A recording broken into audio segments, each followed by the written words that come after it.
कुल की बढ़ावे। पढ़े लिखे विद्वान लोग बैठ के बिरहा सुन रहे हैं, इस बिरहा का आनंद ले। एक आदर्श बेटे की बिरहा। सबे अपनी माई बाप का बेटा वाले कि ने कैसा भी बेटा हुआ, बेटा वही नाम कुल की बढ़ावे। गीता वही कर्म जोगी बनाती, होती रामायण की सच्ची कहानी जो परिवार में श्रेष्ठता को सिखाती।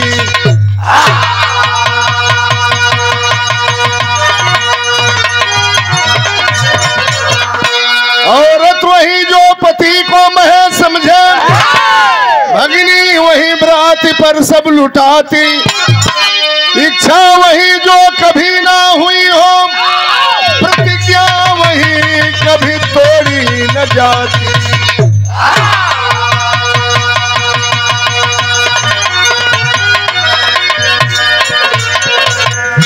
कौन गजल है मास्टर? वाह!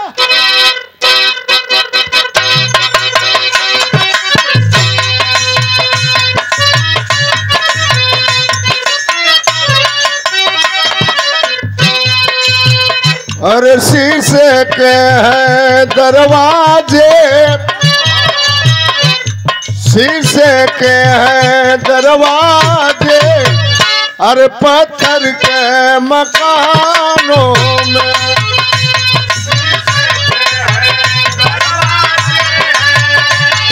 पत्थर के मकानों में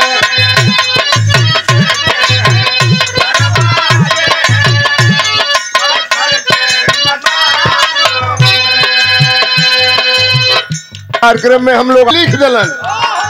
अरे कश्मीर की वादी में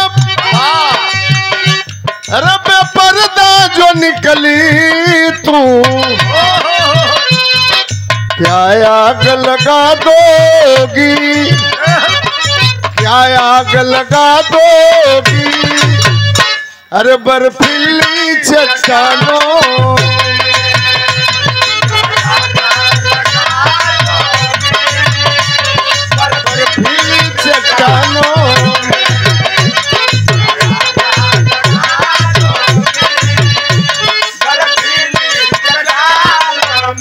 बिरहा में बड़ा ऊंचा भाव कवि ने लिखा है। अरे सायक भी, सायक में न होला घुड़सवार, घोड़ा हाके वाला के साहित्यिक भाषा में सायक भी कहा जाता है। कबो कबो आप लोग देखले हुई बा केतनो निमन घुड़सवार होके, कटहा घोड़ा से भेंट हो जाई, पीठी पे बैठबा तो गिरा दे, उलाट दे, हो जाता है कभी कभी।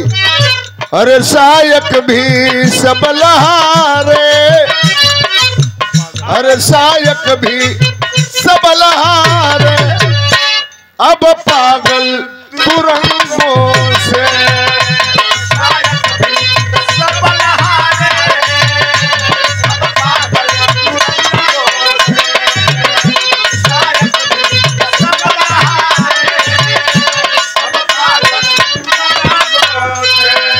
कभी कभी ऐसा भी हो जाता है, डस जाता सपेरा भी। सिस्टम से मजाक नहीं होना चाहिए। यही गाजीपुर के वो साधु पर आई रहना साल 2 साल 3 साल पहले, उनका नाम रहे भुड़ुक बाबा। इतना नाम भाई भुड़ुक बाबा के गाजीपुर के छोड़ा, पूरा पूर्वांचल के छोड़ा, देश में नाम। और अखिलेश यादव, सैफई में मुलायम सिंह यादव के परिवार के लोग बहुत मानते थे भुड़ुक बाबा को। सांपे नचावस, सांपे से खेला देखावस और संपवे काट देलस मरी गिलन। तो सिस्टम से मजाक नहीं होना चाहिए। अरे डस जाता सपेरा भी, डस जाता सपेरा भी, अरे विष वाले भुजंगों से।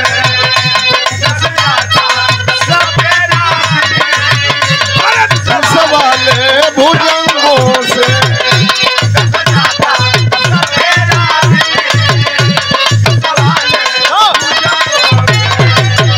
यहीं से एक छोटी सी कहानी की शुरुआत करने जा रहा हूँ। शांतनु चले आज बन के शिकारी, राजा रहे पर बन धनुहाधारी।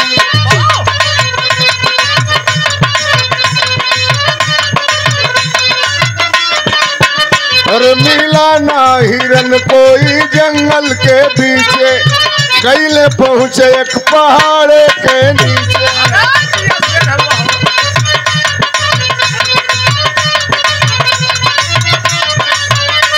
औरत की महक तब उनको है आई, अब पागल हुए गईले सुधिया भुलाई।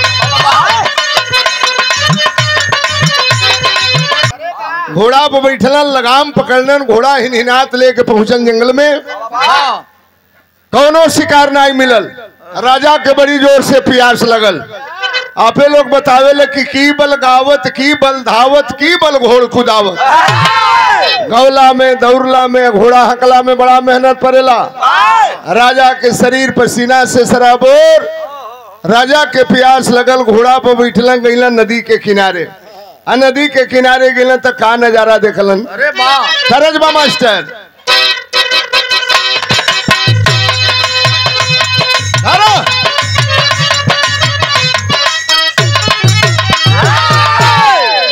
अरे सरंगिया वाले कडेरा बाप, अरे बताई दे रे छोटा की नाना दी।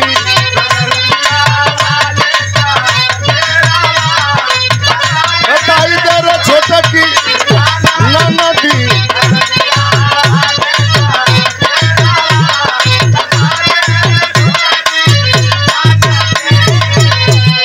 कहवा से आवा अरे ढोलक मजीरा, कहवा से आवा गाड़े छी। अरे कहवा से आवा सरंगिया वाला, बताई दे रे लहुरी।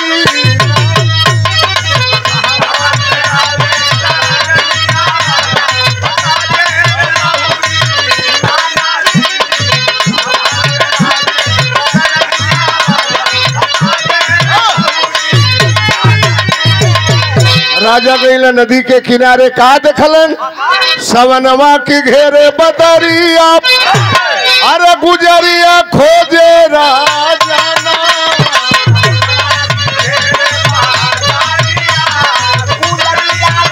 खोजे राजा नावा।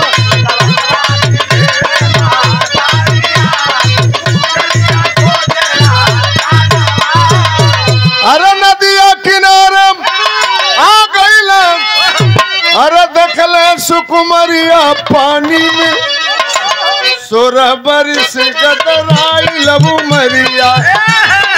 अरे 16 बरिस गदराई लबू मरिया, गुजरिया खोजे राजा नावा।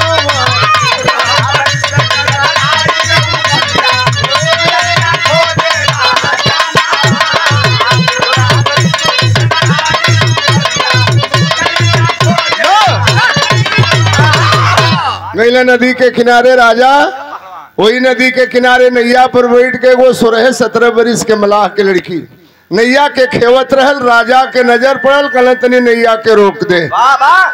राजा देखलो मल्लाह के बेटी के सुंदरता, पागल हो गए।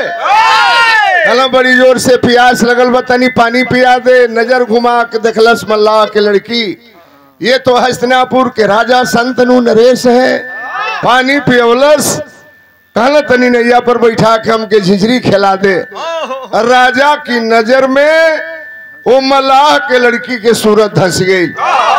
सोचलस राजा हुआ, झिझरी खिलाई तक खेवा में कुछ देवे करी हन। वो नदी में नैया पर बैठा के घुमावे लगल। भाई लोगन के नमस्कार पर जंगल नदी में यहाँ तरस बदल गई बंधु।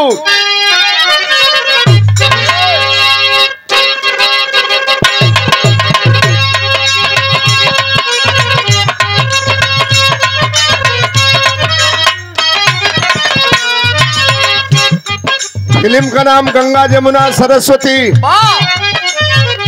साजन मेरा उस पार है, मिलने को दिल बेकरार है।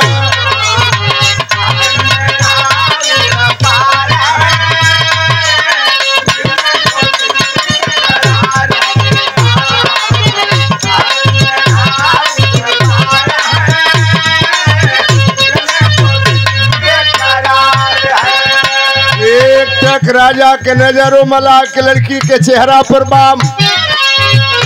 राजा मने में सोचा तड़न नैना शराबी तलवार बा, छतिया पलट कल दुई अनार बा।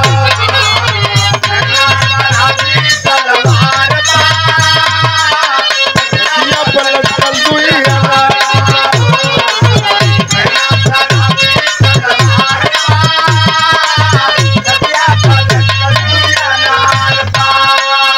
अरे देख कर के बुढ़वा दीवाना है, सम्मा के ऊपर परवाना है, बोला सुना के का गाना है, अरे हमको भी उस पार जाना है।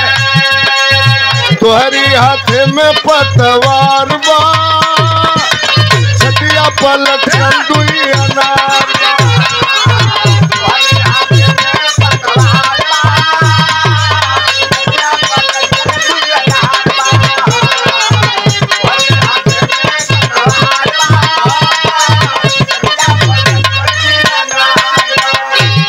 तनी ओह पार ले चल नैया के लेके, ओह पार गईल राजा बलुआ रेता पर बैठ के, ऊ कांकर डाब भई रहे, फाट गई रहे। हिरमुहना कांकर वही बलुआ रेता पर खैल, इतना कांकर खेल विजय भाई के उनके मैदान लाग गई, राजा के गरम कर दिया।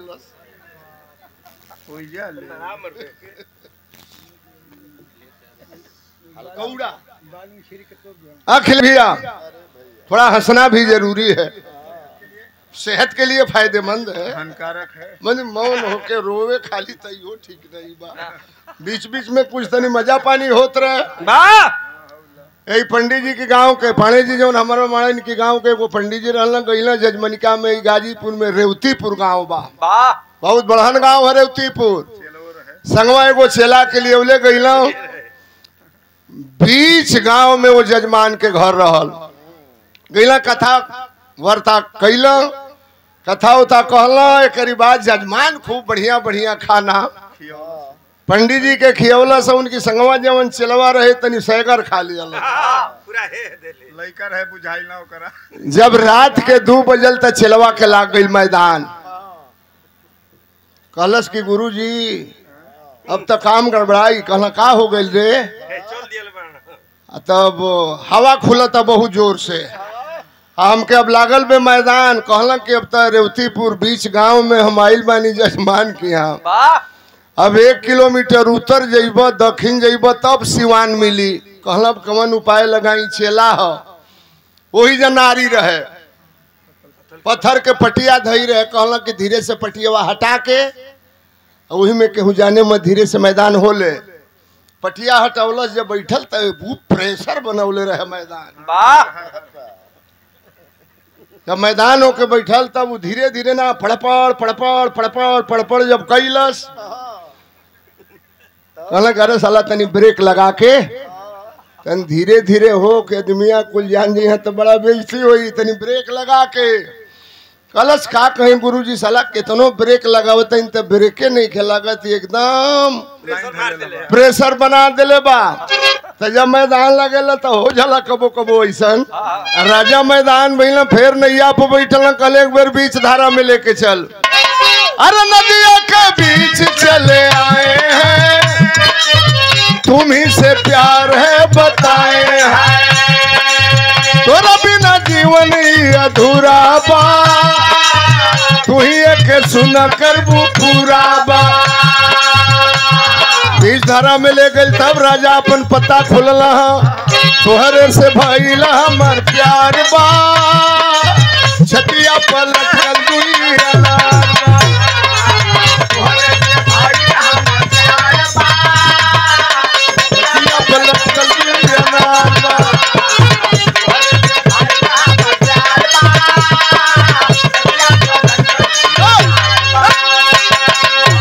अब राजा कहले कि पता ना हमार कैसे तोरा से प्यार हो गई बा। मल्लाह के बेटी के आंख में आंसू भरे आया। राजा आप क्या बात कर रहे हैं? आप हस्तिनापुर के राजा, आपके उम्र 70 बरिस, हमार उम्र 16 बरी साहब, छत्री कुल के राजा, हम मलाह के बेटी। राजा आप हमसे मजाक कर रहे हैं, लेकिन नोट कर ले राजा, हम गरीब जरूर हैं मगर हमारी आबरू गरीब नहीं है। क्या करें आप? कहला हमार मन बा हमसे बियाह कर ले, ना बियाह करबे तो नदी में कूद के जान दे दे। इश्क के रोग है जे के निमन से धर ले, ना मोटाला ना दुबराला, एकदम उखी का परोहा नहीं और कर दे झुरा जा। ई प्यार के रोग है। राजा कहला नहीं नदी में कूद के जान दे दे, कलश काहे के जान दे राजा। ठीक, हम अपने मर्जी के मलिकार ना है, हर बेटी के मलिकार होकर बाप होला। बतावत बे गीत कौन बा मास्टर?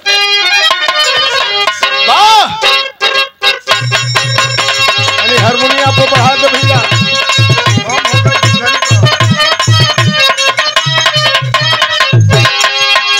कर ले ढेर मजा बिरहा में बाप। बतावत बे उमला के लड़की, हम तो मला के छोकरिया हो, कैसे हो सकैया।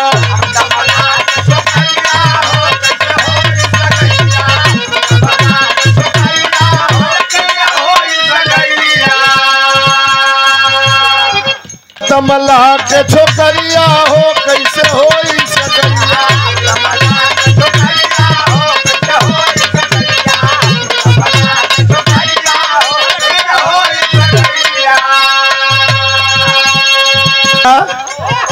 अरे दशहरा पिता हमारे,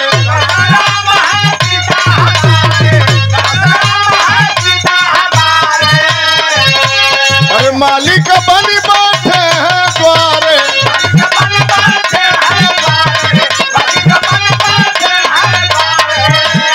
तुहे मोरा खोजी है सवरिया हो, कैसे हो सकैया।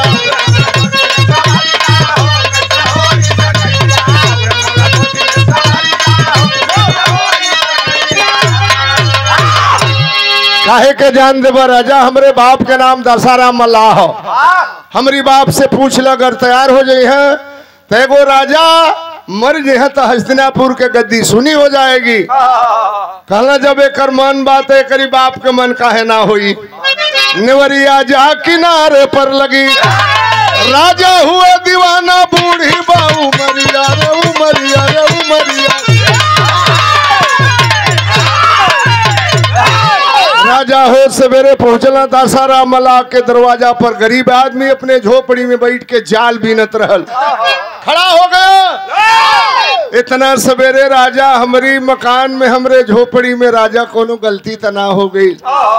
आदेश दे करके बुलवा लिए होते, कहलन कोई गलती नहीं, एक सवाल लेकर के आया हूँ। कहा राजा का हुक्म, आदेश आपका, हम प्रजा है आपकी, सरकार आदेश करे।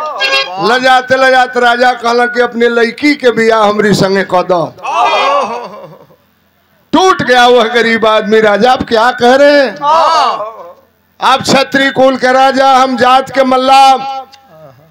आपके उम्र 70 बरिस, हमरे बेटी के उम्र 16 बरिस, आपकी शादी हुई है, आपका एक बेटा भी है। आप ये क्या कह रहे हैं? कहलन कुछ नहीं, अगर बियाह ना करबो यही जो हम फांसी लगा के मर जाई। दशहरा मल्लाह टूट पड़ा। राजा हम बियाह ना करब तो तू फांसी लगा के मर जीवो। चलिए हस्तिनापुर के आप राजा हैं, राजा की खुशी में ही प्रजा की खुशी है।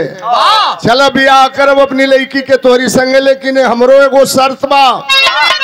बोल पड़ा मल्लाह तुरंत, शादी तो है मंजूर मुझे, मगर बेटी का बेटा राजा हो, यह शर्त बड़ी मशहूर तुझे।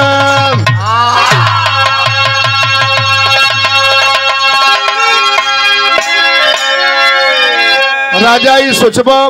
प्रणाम।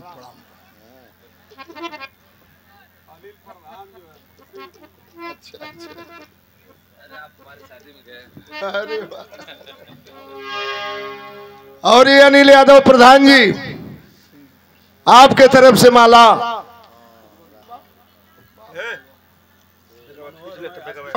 लेकिन राजा ही बुझाता कि माजा काटे खातिर के बियाह करी तो तना हुई।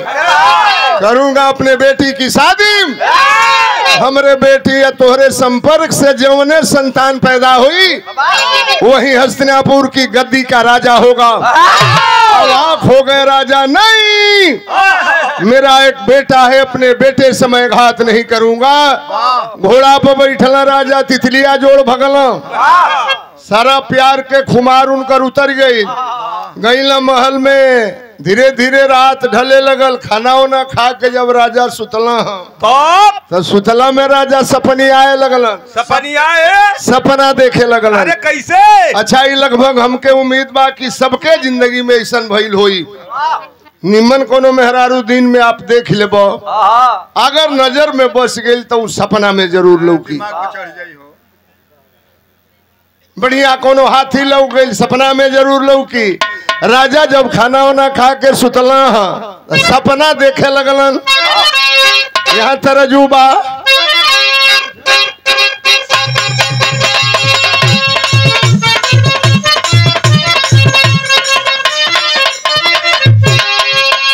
अरे खा गलू लंगड़ाया मदाम कहिया देबू चिरई।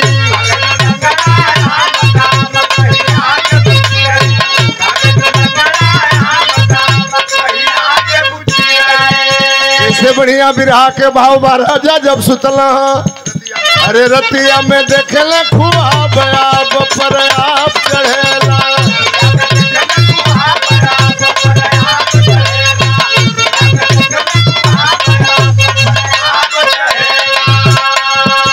अरे खेवेले नैया मला के छोकरिया,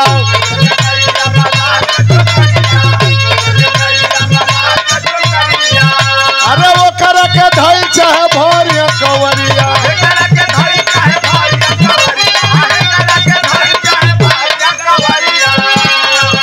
अरे मन जैसा नचेला शराब आप पर आप चढ़ेला।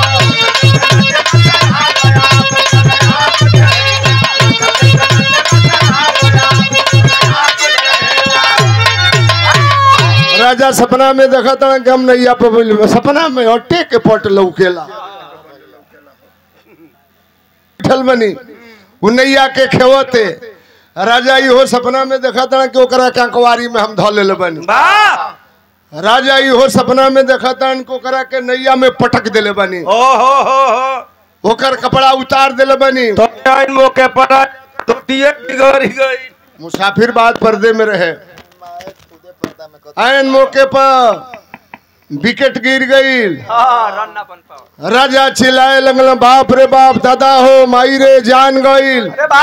बगल में उनकर लड़का देवव्रत सुतर रहल, नींद खुल गई। बाबू कई दिन से न बढ़िया से बोलत है, न बतियावत न बढ़िया से खात है। का हमरे बाबू के हो गई बात के जान गिलन। चोरिया चोरी हत्या पाप कभी छिपे छिप नहीं सकता। जान गिलन देवव्रत हमरे बाबू के बियाह ना हुई तो हमर बाबू मर गई हन। देखे देवव्रत जब पिता के हलतिया गैली पगल आज बाबूजी के मतिया।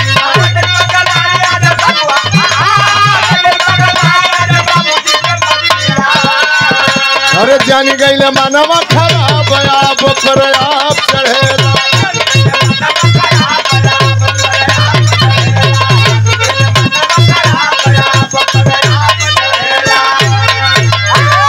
रोज सवेरे गईला देवव्रत दासाराम मल्लाह के दरवाजा पर जाके पैर छुअला, कहला कि नाना गोड़ लागतनी। दासाराम मल्लाह कहल सरे कलिया इनकर भाव पे आई रहना, आज ही आइल बना, इनके भेजले बनाई तब बुझाता बड़ी आई समरी लड़की से बियाह करी लो। कहला भैया नाना हमके काहे कहला? कहला देवव्रत की नाना कहला के कारण बा। का बताओ? कहला नाना काहे कहलिए तनी एके सुन ला, हमरे बिरहा के आखिरी गीत बा।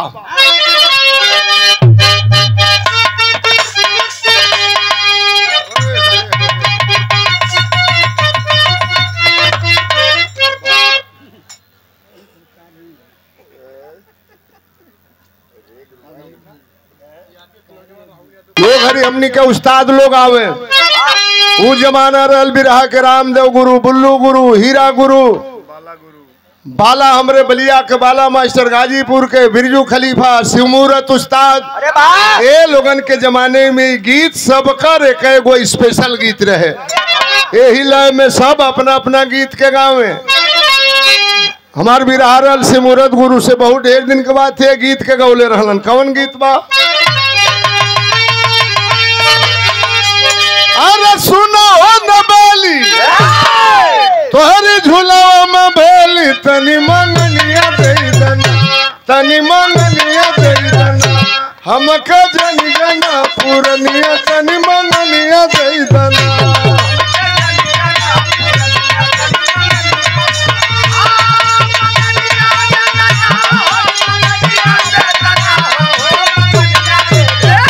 हमके जनी जना पूरनिया।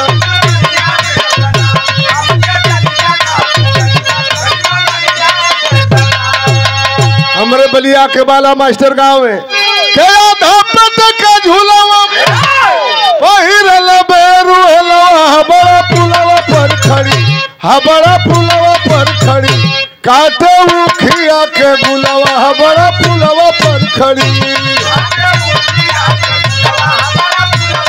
ये में थोड़ा सा बढ़ा दो ऊपर वाले में।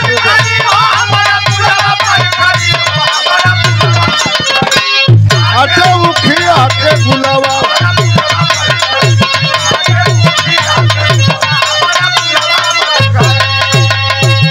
दासाराम पास गईले, नाना कही के मुंह सुकैले, पागल अइले बाबूजी, पागल अइले बाबूजी, माई पर दीवाना भइले, पागल अइले बाबूजी।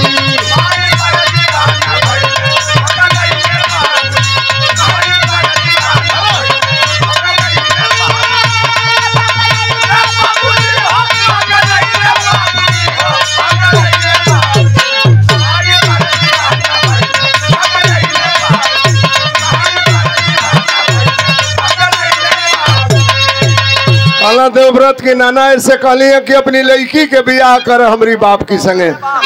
बारे बेटा अपने बाप की खुशी के लिए जिंदगी को दांव पे लगा दिया, अपने बेटी के बियाह कर हमारी बाप की संगे। तुम्हारे बेटी हमारे बाप के संपर्क से जौने औलाद पैदा हुई वही हस्तिनापुर की गद्दी का राजा होगा। आई संभव तबे बा कई प्रतिज्ञा बा हमार राम जिंदगी भर कुंवर, अगर रहिले बाबूजी, अगर रहिले बाबूजी, नाम भीष्म तब धरहिले, अगर रहिले बाबूजी।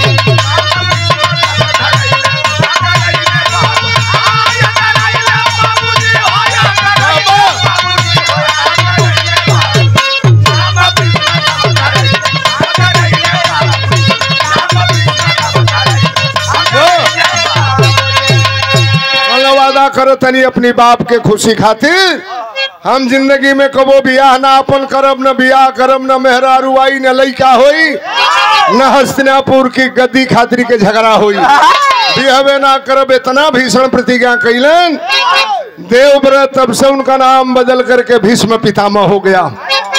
राजा नहीं है मनल, 70 वर्ष की उम्र में मजा काटे के दिए बिहावा कहिए लिहल कल बियास। जब कुछ दिन बीतल तब भइल का जन्मा राजा दुई ठेलल नवा मनवा बाउर बा, माई की सेवा में हाजिर जनवा मनवा बाउर।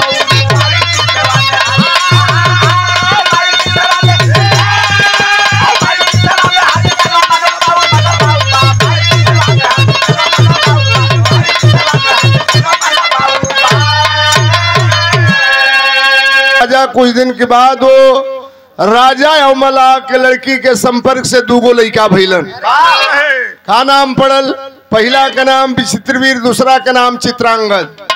दोनों जवान भइलन से लड़का तिलकहरुआ में भड़क जाए। अच्छा छत्री होके मलाह की लड़की से बियाह कैले रहल तो जामल लड़का से के बियाह करी।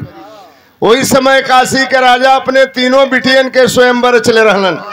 अम्बा अम्बे अम्बालिका के देश के राजा के न्योता दिलन, हस्तिनापुर के राजा के छूत जान के न्योता ना दिलन।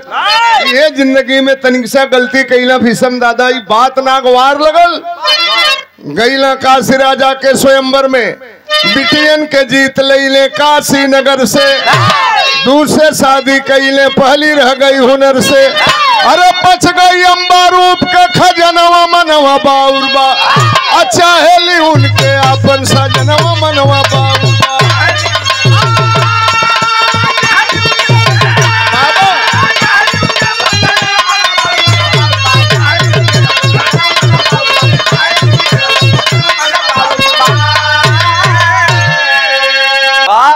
दुगो बहनियन के बियाह दोनों भैयवन से करा दिलन जवन मलाहिन से जामा रहला। अम्बा बाँच गई कल तू हमसे बियाह कल। विषम दादा ने तो प्रतिज्ञा कर लिया था कि बाप की खुशी के लिए शादी नहीं करूंगा। कहला बियाह ना करब, तुमको जहां जाना है जाओ। कल सरे मऊगदास गईला हमारी बाप की स्वयंवर में तीनों बहनियन के हरण करके लेके आ गई। दू गो के तो बियाह कर दिया। अब हम कहा जाई। एक बात कहा विषम दादा ने, क्या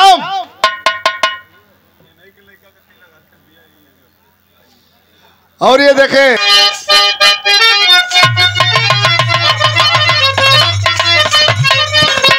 अरे बोलो भीषम रवि शशि बदल जाए,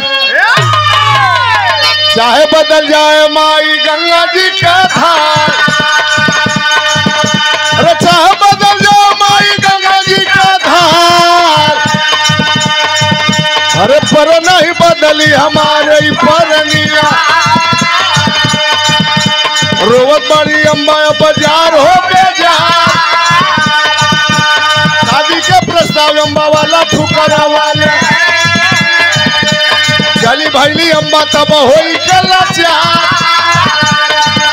अरे गईली पहुंची परशुराम के कगरिया। चला और गुरु ठाने युद्ध बरिया। अरे समर करत में बीतल सारा दिनवा। आखिर परशुराम गईले चलवा से हाथ। भीषम के गुरु का नाम रहल पंडित परशुराम फरसा वाला। पहुंचल कलश अरे अपने चेला के समझाव। हरण करके ले आई हूँ बियाह कर के कहता कि हम ना करब, हम कहा जाई। साल वनरेर से अम्बा के प्यार चलत रहल। कलपता धोबी के कुत्ता न घर के न घाट के। अब हम कहा जाई अपने चेला के समझा द। फरसा उठौला परशुराम बुलाते हैं भीषम को, क्यों नारी का अपमान कर रहे हो? हरण करके लाए हो तो शादी कर लो। गुरु चेला में लड़ाई हो गई। लड़ाई में गुरु जी चेला से हार गईलन। वहीं अम्बा खड़ी थी बगल में, श्राप देती है जाओ भीषम, औरत जात से तुम्हें इतनी नफरत है, लड़ाई के मैदान में तुम्हारे मौत का कारण औरत बनेगी। अम्बा श्राप दे देती है। बिहली अम्बा श्राप, अरे औरत सम्मुख होई बयाप। तोहरो झुक जाई गर्दनिया समर के बिचवा।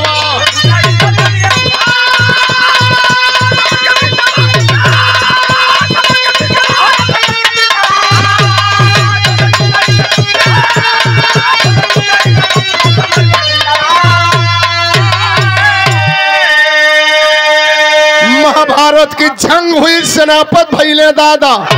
कोहरा मच गया धरा पर लही है बुझाता। सुनील कृष्ण के कहानियां समर का बिचवा। महाभारत की लड़ाई चल रही थी। कौरवों की ओर से सेनापत बनाया गया था भीषम दादा को। पांडव दल में खलबली मच गई। अब दादा के सामने कौन लड़ने के लिए जाएगा? अम्बा मरकर हुई शिखंडी था हिजड़ा का रूप। उसी भेष में आई देखले अम्बा के स्वरूप। धैले धनुहा सालनिया समर का बिचवा। वही अम्बा दूसरे जन्म में शिखंडी बनकर के पैदा हुई, जिसका हिजड़ा का रूप था। अर्जुन के सामने रथ पर आके तनकी से को हाथ कपार पर धैलस, को हाथ कमर पर, तनकी से ठुमका मरलस। भीषम दादा के नजर पड़ल। उन्होंने प्रतिज्ञा किया था कि लड़ाई के मैदान में अगर मेहरारू आ जाए तो हम हथियार ना उठाए। हथियार फेंक दिए दादा। माधव मुकुंद मुरली वाले कन्हैया कहते अर्जुन अब क्या देख रहे हो। दादा ने हथियार फेंक दिया, लड़ाई को फतह करो। समर भूमि में अर्जुन जी मारे बानन पर बाण। बाण के नीचे सैया धरती ऊपर भाया समान। हम बोले कर रही है परनिया समर के पीछे।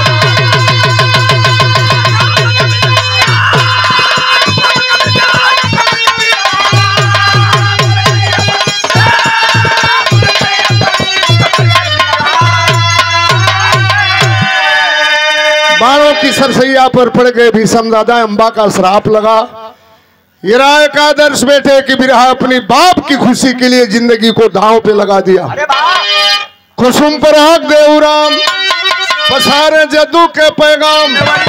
नवरिया जा किनारे पर लगी अनुपम कब कला में भोला की तैयारियां।